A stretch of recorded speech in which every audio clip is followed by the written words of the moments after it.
Dear students, second sem history,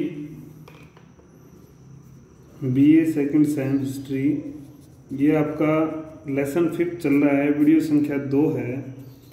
आपने पिछली video में सल्तनत काल की कैसे सल्तनत काल जो है शुरू होता है इसके बारे में पढ़ा। आपने देखा कि कैसे कुतुबुद्दीन ऐबक ने जो है 1206 में दिल्ली सल्तनत की स्थापना की, जबकि वो एक दास था। मामलुक वंश के बारे में पढ़ा आपने। ये सब चीज़ें पढ़ने के बाद इसी वंश में फिर जब आराम सा योग्य साबित नहीं होता तो बदायूं के गवर्नर को विद्रोही सरदारों ने, मुख्य सरदारों ने बुलाया और कहा कि आप आकर दिल्ली का प्रशासन या सल्तनत को जो है संभालिए। और फिर इल्तुतमिश जो है बन जाता है शासक। और फिर हमने इल्तुतमिश का देखा कि इल्तुतमिश के सामने क्या समस्याएं थी और क्या उसने उपलब्धियां हासिल की। चाहे चारों तरफ जो उसके विरोधी थे, यल्दौज था, नासिरुद्दीन कबाचा था, बंगाल, बिहार, राजपूत, इन सब में संघर्ष चल रहा था। चाहे मंगोलों के आक्रमण हो, चाहे खलीफा से मान्यता प्राप्त करना हो, उत्तरी पश्चिमी सीमा को सुरक्षित करना हो, प्रशासन व्यवस्था में सुधार के लिए उसने कई बड़े कदम उठाए। राजधानी को बदलना, नई मुद्रा, प्रशासनिक व्यवस्था में सुधार, न्याय के लिए इक्तादारी व्यवस्था उसकी एक महत्वपूर्ण उपलब्धि थी। ये सब हमने पढ़ा। उसके बाद जो है आपका इल्तुतमिश के उत्तराधिकारी नाम से जो है आता है, तो 1236 से लेके 66 तक उसके उत्तराधिकारी रहे। तो हम मुख्य रूप से इसमें पढ़ेंगे। तो रजिया को उत्तराधिकारी बनाया था। रजिया पहली मतलब इस सल्तनत काल में महिला शासक थी।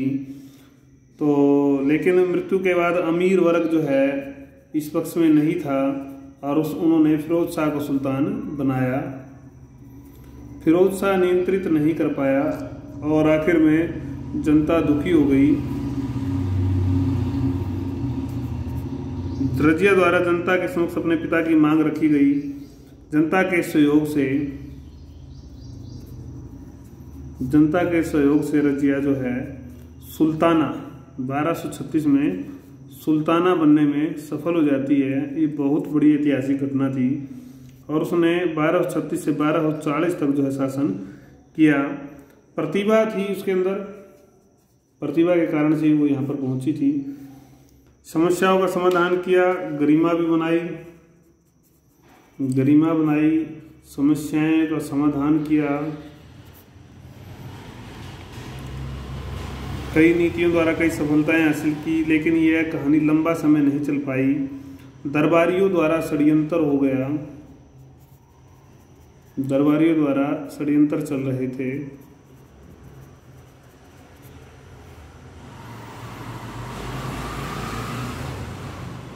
तो विद्रोहों के कारण उसका पतन प्रारंभ हो जाता है। ये षड्यंत्र और जो है विद्रोह जो है उसका पतन प्रारंभ करते हैं।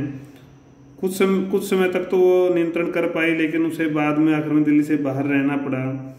आखिर में बठिंडा के इक्तेदार जो है वो विद्रोह कर देते हैं 1240 में, और आखिर में 1240 में उसकी कैथल में हत्या कर दी जाती है। इंपॉर्टेंट कैथल में हत्या होती है इसकी।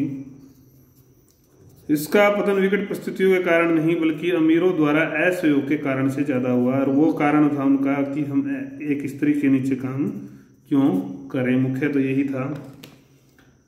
सहयोग नहीं करना चाहते थे। महिला थी, बिना पर्दे के बैठना, घोड़े पर बैठना और दरबार में फैसले करना, याकूत जैसे योग्य व्यक्ति को उच्च पद पर बैठाना लोगों को अच्छा नहीं लगा। अनेक तरह के प्रश्न जो है उठाए गए, क्वेश्चन उठाए गए। रजिया के बाद मुइनुद्दीन बहराम शाह कौन बना? बहराम शाह शासक बनता है। फिर अलाउद्दीन मसूद शाह बनता है। ये इस तरह से अलग अलग शासक बनते रहे। फिर 1240 से 66 तक नासिरुद्दीन मोहम्मद रहते हैं। नासिरुद्दीन मोहम्मद शासक रहते हैं। तो वह नाम मात्र का ही शासक था, क्योंकि सारी शक्तियों का प्रयोग कौन कर रहा था? बलबन। ग्यासुद्दीन बलबन जो है उस समय सारी शक्तियों का प्रयोग कर रहा था। तो बलबन प्रधानमंत्री के रूप में काम करता था। नासरुद्दीन राजनीतिक गतियों में भाग नहीं लेता था। कुरान पढ़ने या लिखने में इस समय वो बिताता था। गयासुद्दीन बलबन को हम पढ़ेंगे पहले नायब के रूप में। 1240 से 86 तक इसका काल रहता है, तो हम इसके काल को पढ़ेंगे शासन में। तो 46 से 66 का जो काल था, जो कि इसका भी काल था, तो यहाँ नायब के रूप में रहता, प्रधानमंत्री के रूप में रहता है। तो वास्तविक शक्तियों का प्रयोग वही कर रहा था, वास्तविक शक्ति का प्रयोग बलबन कर रहा था। और आगे हम पढ़ेंगे जब वो सुल्तान बन जाता, वो बाद की बात है। तो इस दौरान उसने साम्राज्य को काफ़ी, सल्तनत को जो है सुदृढ़ आधार प्रदान किया, रक्त और लौह की नीति अपनाई। ये इम्पोर्टेंट है, 2 अंक में आता है, रक्त और लौह की नीति किसने अपनाई थी। तो नायब के रूप में अगर हम इसका कार्यकाल देखते हैं तो उसका नाम, वैसे तो वास्तविक नाम बहाउद्दीन था। अफरासियाब, कौन से वंश का बताता था अपने आप को? अफरासियाब, फारस का ऐतिहासिक वंश था ये, इस वंश का वो अपने आप को बताता था। साक्ष्यों में उसकी तुर्क जनजाति से होने की पुष्टि होती है, तुर्क जनजाति। उसके पिता इस कबीले के मुखिया थे। युवावस्था में उसे मंगोलों ने पकड़कर भेज दिया, मंगोलों ने उसको भेज दिया था। बसरा में ख्वाजू जलालुद्दीन ने उसे समुचित शिक्षा दी। बसरा के एक सौदागर से इल्तुतमिश ने उसको खरीद लिया।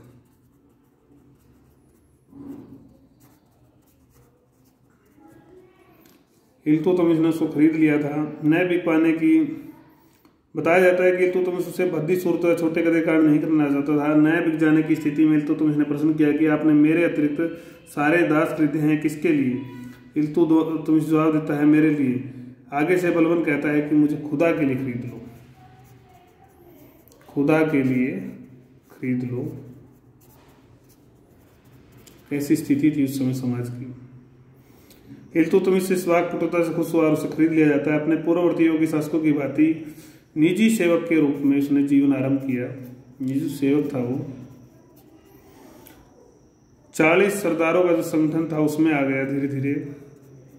मीर हाजी राज समारोह का प्रबंधक के रूप में नियुक्त हुआ। 1246 में उसने मंगोलों से लाहौर और सिंध में विजय पाई और उससे उसकी प्रतिष्ठा काफ़ी बढ़ गई थी।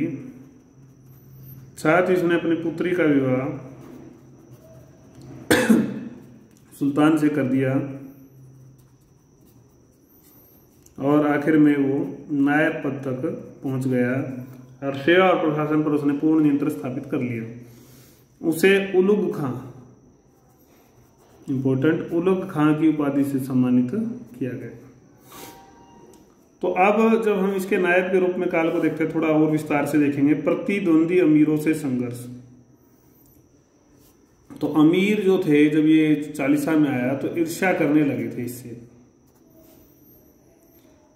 तो वैसे तो ये सारे ही आपस में जितने भी 40 थे ये प्रमुख लोग थे, ये आपस में ईर्ष्या करते थे, प्रतिद्वंदी थे और इस कारण से प्राय गुटबंदी और जो है षड्यंत्र आम बात दरबार में थी।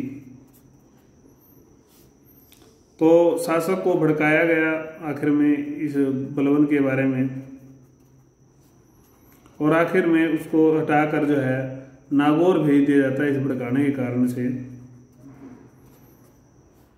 उसके स्थान पर रेहान जो है प्रधानमंत्री बन जाता है। नागौर में रहते हुए बलबन ने पुनः नायब पद करने के प्रयास जारी रखे। उसने रणथंबोर से काफ़ी जो है धन लूटा और ये धन भी उसी काम आना था नायब पद प्राप्त करने में। फिर तुर्क अमीरों से संधि वार्ता शुरू की और धन के बल पर रेहान के समर्थक कई तुर्क अमीरदारों को पक्ष में कर लिया।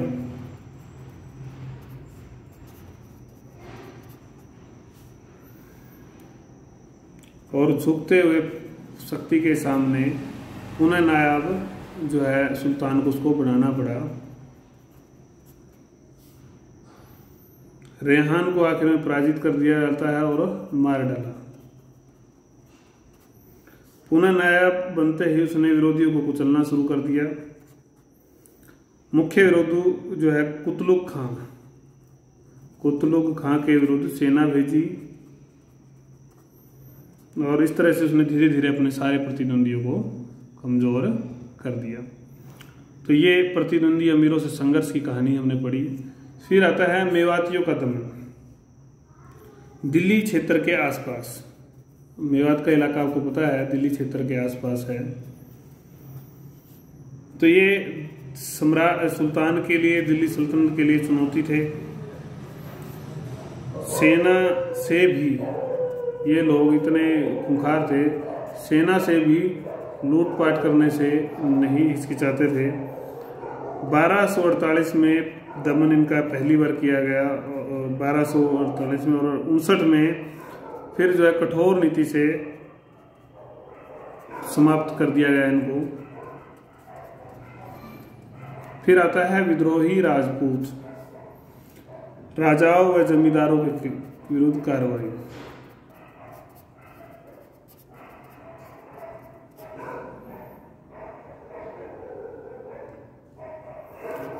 विरोध कार्रवाई की।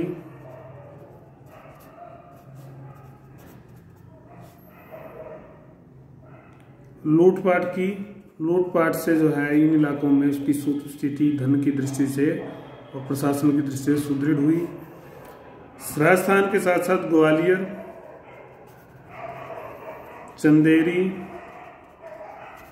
और मालवा के इलाकों में भी उसका वर्चस्व कायम हो जाता है। फिर मंगोलों के प्रतिनिधि अपनाता है वो।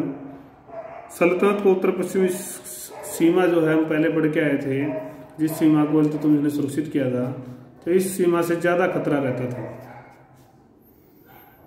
भय लगातार रहता था।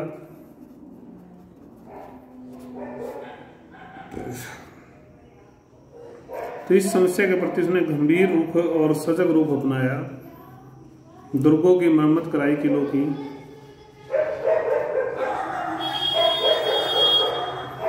वह योग्य सेना नायकों को रक्षा हेतु नियुक्त किया।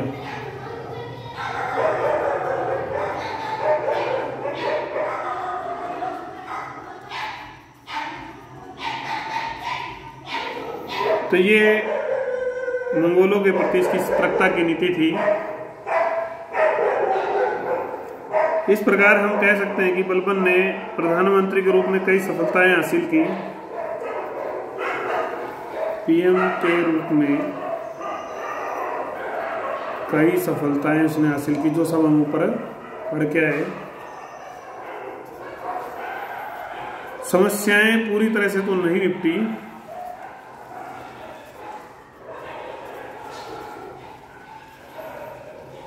क्योंकि वो पूरी तरह से पूरा शासक नहीं था, लेकिन उसकी इस दौरान महत्वाकांक्षाएं बढ़ने लगी थी और गुटबाजी ज़्यादा बढ़ गई थी। फलतः बलबन भी असुरक्षित महसूस करने लगा था। ऐसी परिस्थितियों में उसने सुल्तान को जहर देकर मरवा डाला और स्वयं फिर शासक बन जाता है। हम अब इनका वर्णन शासक के रूप में पढ़ेंगे। तो उसने शासक बनते ही सारे प्रशासन को केंद्रित कर दिया। केंद्रित करके नया राजत्व का सिद्धांत दिया और लौह और रक्त की नीति को अपनाता है, कठोर नीति अपनाता है। इसके अतिरिक्त उसने बड़ी सेना का गठन करके मंगोलों से रक्षा की। विस्तारवादी नीति का अनुसरण करने की बजाय उसने सुरक्षित नीति अपनाई, सुदृढ़ करने की नीति अपनाई। तो उस समय उसके कुछ सैनिक उपलब्धियों के बारे में हम पढ़ेंगे। सैनिक उपलब्धियों में मेवात के प्रति उसकी क्या जो है नीति थी, उसको हम पढ़ेंगे। नायब होते हुए भी मेवातियों से जूझना पड़ा था, हमने भी पढ़ा था, परंतु कोई विशेष बदलाव नहीं आता। जियाउद्दीन बर्नी बताते हैं मेवातियों के बारे में कि मेवातियों के भय से जो है दरवाजे शाम को बंद कर दिए जाते थे। शाम की नमाज के बाद बंद कर दिए जाते थे दिल्ली के। इतने दुस्साहसी हो चुके थे कि नगर पर आक्रमण कर देते थे। जबरन घुस जाते थे लोगों के घरों में, लूटपाट करते थे। तो इसका क्या इलाज किया, आसपास जितने जंगल थे उनको साफ किया गया, मेवातियों के खिलाफ कार्रवाई की गई, मेवाती मारे गए, स्थायी सैनिक चौकियां बना दी और इस तरह से नियंत्रण कर लिया गया और लंबे समय तक कोई विद्रोह नहीं हुआ। ये एक बड़ी उपलब्धि थी। फिर आता है दोआब व कटेहर के क्षेत्र में कार्रवाई। दोआब का क्षेत्र था गंगा व यमुना के बीच का क्षेत्र, गंगा व यमुना के बीच का जो क्षेत्र था, कटेहर आधुनिक रोहिलखंड जो है उसको बोलते हैं। यहाँ भी मेवात जैसी स्थिति थी, तो यहाँ भी जंगलों को साफ किया गया और कठोर कार्रवाई की गई। लाशों के ढेर लग गए, ऐसा जियाउद्दीन बताते हैं कि इतनी कठोर कार्रवाई यहाँ पर की गई। लाशों की दुर्गंध जो है गंगा किनारे तक फैल गई। बलबन ने इन स्थानों पर पशुओं की तरह आदमियों का शिकार किया। 13 वर्ष से ऊपर की आयु के कोई भी स्त्री पुरुष यहाँ नहीं छोड़ा गया। हालांकि ये अति शोक्तिपूर्ण है, लेकिन इस सारे से शांति स्थापित करने में वहाँ पर कामयाब हो जाता है। फिर राजपूताना में तो रजिया की जब मृत्यु हुई तो जो अस्थिरता राजपूतों में आती है, वहाँ ग्वालियर रणथंभौर स्वतंत्र हो जाते हैं। बलबन ने पीछे पड़ा था कि पुनः अधिकार प्राप्त कर लिया, तो लेकिन वो रणथंभौर पर पुनः अधिकार प्राप्त करने में असफल रहा। अजमेर और नागौर क्षेत्र को छोड़कर तुर्कों का कोई प्रभाव विशेष नहीं था। बलबन की मंगोल नीति, मंगोलों के बारे में हम पढ़ते आए हैं। शक्तिशाली सेना, हथियार, अच्छे हथियार, वृद्ध सैनिकों को सीमा से हटा देना, चौकी, किले बनाना, मरम्मत कराना, ये सारे काम उसने किए और योग्यतम सेनापति नियुक्त किए वहां पर। पहले शेर खां, फिर बुगरा खां, बाद में जलालुद्दीन खिलजी, ये जो मुख्य लोग थे, शेर खां, बुगरा और जलालुद्दीन, इन सेनापतियों ने मंगोलों के आक्रमणों से जो है काफी सहायता की इस सल्तनत को बचाए रखने में। इस कारण से मंगोलों के आक्रमण में कमी आई। 1279-85 में जरूर आक्रमण हुए, लेकिन मंगोलों को पराजित होकर नुकसान उठाना पड़ा। बलबन मंगोलों को व्यास नदी से आगे दिल्ली की ओर नहीं बढ़ने दिया, तो कुल मिलाकर ये एक सफल नीति उसकी कही जा सकती है। बंगाल में दमन, बंगाल में भी विद्रोह होते थे, दूर था दिल्ली से, राजधानी लखनौती थी बंगाल की।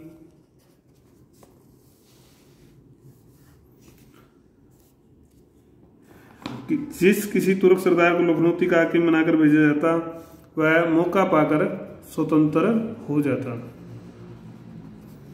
तुगरिल खान ने भी यही किया जब उसको सरदार बनाया गया, वहां का हाकिम बनाया गया, जिसे बलबन ने युजबेक के बाद बंगाल का हाकिम बनाया था। क्रोधित हो गया, विचलित हो जाता है, क्रोधित होकर अभियान भेजे। 3 अभियान वो भेजता है इसके खिलाफ, 3 अभियान भेजता है।